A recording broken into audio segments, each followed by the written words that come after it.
चुनाव के बाद इस तरीके से आरोप लगाया लगातार ममता बनर्जी के लिए लूट का आरोप लगाया।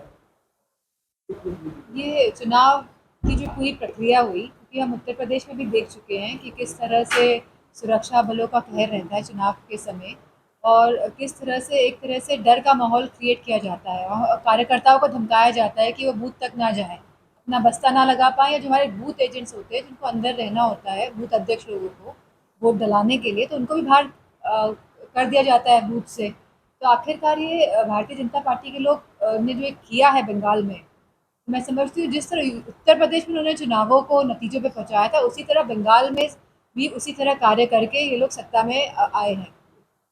अखिलेश यादव की भी मुलाकात की है, उन्होंने कहा हम आपके साथ इस तरीके से उत्तर प्रदेश में जाना चाहिए, उसी का क्योंकि समाजवादी पार्टी के हमेशा से इनसे अच्छे रिश्ते रहे हैं, और वहाँ जाके जो प्रेस कॉन्फ्रेंस हुई है उसमें कहा गया है कि हम चाहते हैं कि काउंटिंग वाले दिन जिस तरह से यूट्यूबर्स लाइव करते हैं, अब ये टेक्नोलॉजी का ज़माना है, अब लाइव करना कोई बहुत बड़ी बात तो रह नहीं गया है। हमने देखा कि किस तरह से लाइव जो फुटेजेस अवेलेबल थी, तभी जब चंडीगढ़ में जब मेयर के चुनाव थे तो उसमें जो धांधली हुई थी वो पकड़ी गई थी।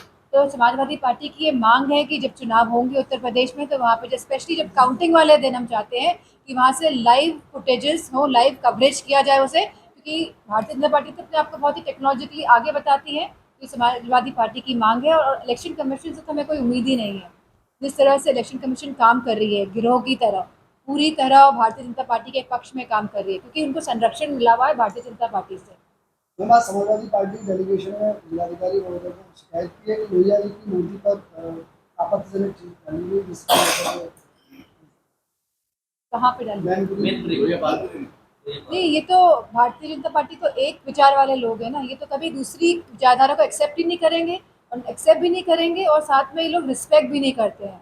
रिस्पेक्ट भी नहीं करते हैं। तो देखने को मिला है अभी बंगाल में, हमें देखने को मिला है कि स्वामी विवेकानंद की तस्वीरों पे तिलक लगा रहे थे, और जितनी भी वहाँ पे तस्वीरें थी बंगाल के सभी नेताओं की, रविंद्रनाथ टैगोर की, सब पे तिलक लगाया जा रहा था। आखिरकार ये चाहते क्या है, आखिरकार इनकी मंशा क्या है, क्यों इनके जहन में इतना जहर है? हमारा सवाल भारतीय जनता पार्टी वालों से केवल ये है, और ये केवल धर्म का प्रयोग करके, हमारा धर्म कभी नहीं सिखाता है कि लोगों के साथ आप इस तरह का व्यवहार करें, इस तरह से पक्षपाती व्यवहार हो, इस तरह से नफरत का माहौल आप बनाएं।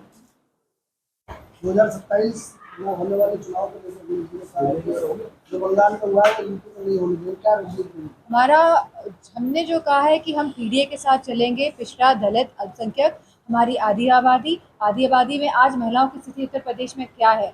लगातार रेप के इंसिडेंट्स जो देखने को मिले हैं, चाहे वो गाजीपुर हो, प्रतापगढ़ हो, गोंडा हो, जहाँ पे भी ये रेप इंसिडेंट्स हुए हैं, और प्रतिनिधिमंडल जा रहे हैं तो वहाँ पे पुलिस भी पत्थर खा रही है, और साथ में लोग भी पत्थर खा रहे हैं, और साथ में प्रतिनिधिमंडल के जो इतने बड़े बड़े नेता लोग जा रहे हैं वो भी पत्थर खा रहे हैं, और लोगों को परेशान किया जा रहा है पुलिस के द्वारा, और पुलिस खुद पत्थर भी खा रही है। और उत्तराखंड की जो अब तस्वीरें सामने आ रही है, जहाँ चंपावत में जो इतनी बड़ी घटना हुई 16 साल की बिटिया के साथ, जहाँ पे भारतीय जनता पार्टी के नेता लोग सारे इन्वॉल्व थे, यहाँ पे अंकिता भंडारी वाले केस में जहाँ बुलडोजर से पूरा रिजॉर्ट बना दिया गया सबूत मिटाने के लिए, आज तक उस बेटी को इंसाफ नहीं मिल पाएगी।